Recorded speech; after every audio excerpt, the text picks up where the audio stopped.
Now let us see how smart grid was evolved. So you can see in 1960 the electric grids of developed countries were very large and it were now matured and interconnected. So we can say that by 1960s we achieved the interconnected large power system network. Now, by 1960s, the topology of the grid was a result of strong economies of scale. So by 1960, we were able to know how to achieve economies of scale in case of the power system network. Now in late 1960s, the electric grid reached to majority of the population of the developed countries. So we can say that by 1960s, the late of 1960s, uh, most of the uh, majority of the population in the developed countries was having access to the electricity. So because of that, what happened that during 1970 and 1990, the demand for electricity started growing. So the demand was more as compared to the generation. So that caused poor power quality, blackouts, frequent power cuts, brownouts. Because of that, the industry started demanding higher level of reliability. Now in late 2000s, the power system started implementing the peak load management. So because of that, the redundancy which was available in the grid increased, and as a result, the cost for the electricity company started increasing. Because of that, the tariff of the electricity is also started increasing. Now in early 21st century, what happened? The improvement in electronic communication technology started happening. You can see that we started with the 2G communication, then we gone to 3G and 4G communications. So our electronic communication started improving. Because of that, the need for more sophisticated control on the power system network and the renewables, especially the wind power and solar power, started growing. Because now you can see from our previous lectures that the information technology as well as communication technology was maturing at this point of time. So the utilities and the vendors started demanding the better monitoring and control, because the infrastructure related to better monitoring and control was now available.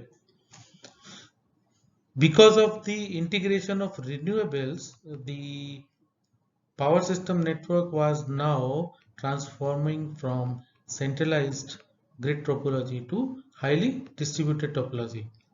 And we started uh, visualizing the bidirectional power flow in the power system network because of the integration of renewables. So because of the installation of solar and wind at the distribution network, sometimes the flow of power was uh, going from distribution to transmission, for which the power system network was not designed.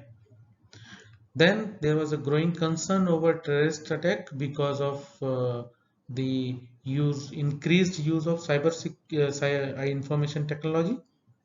So people demanded more robust energy grid with the implementation of cybersecurity aspect. Now, the biggest event which happened in the uh, history of smart grid was 2003 blackout. So in 2003, the US had the biggest blackout in its history, and that happened on 15th of August, which forced US to think about better monitoring and control of the power system network. And because of that, in 2007, uh, they they came up with the first official definition of smart grid, and this definition is given in the act which is called as Energy Independence and Security Act of 2007. uh, we can basically abbreviate it as ESA 2007. Now let's understand what are the key aspects of this act, and why the smart grid was so important. Now in ESA 2007 Act, uh, the key points which were highlighted in this act are as follows. So this bill provides description with 10 characteristics that can be considered as a definition of a smart grid. It is the policy of the United States to support the modernization of nation's electricity transmission and distribution system to maintain a reliable and secure electricity infrastructure that can meet future demand growth, and to achieve each of the following, which together characterize a smart grid. So this act is now talking about the term called smart grid. Now what are the key characteristics this act talks about? First is increased use of digital information and controls technology to improve reliability, security, efficiency of the electric grid. Because at this time you will see that the digital technology, like your 3G communication was coming. So the utilities were interested to adopt those technologies for better monitoring and control, and then same has been highlighted in this act. Second is dynamic optimization of grid operations and resources with full cyber security, because when you deploy the information technology layer on the power system network, you need to have the system cyber secure to save the system from any external attack. So this act talks about the dynamic optimization uh, of the power system network with full cyber security. Now third point is the deployment and integration of distributed energy resources and generation, including renewables. So the renewable integration is also an important component of this act. Then the development and incorporation of demand response, demand side resources, and energy efficiency resources. So demand response means you will adjust your demand based on the various signals, mainly the pricing signals and the system loading conditions. So when the system is under highly stressed condition, the operators will increase the price of the electricity, which will force the customer to reduce its load. So in that way we can achieve the demand response. Now, how we will do it? We will deploy the smart technologies such as real-time automated interactive technologies that optimize the physical operation of appliances and consumer devices, mainly for metering, communications concerning grid operations and status, and distribution automation.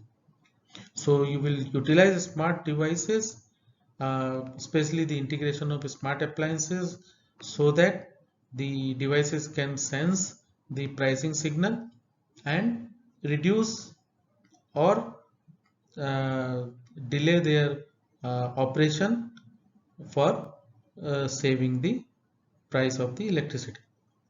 Now, next point was the deployment and integration of advanced electricity storage and peak shaving technologies, including plug-in electric vehicles, hybrid vehicles, and thermal energy storage system for air conditioning.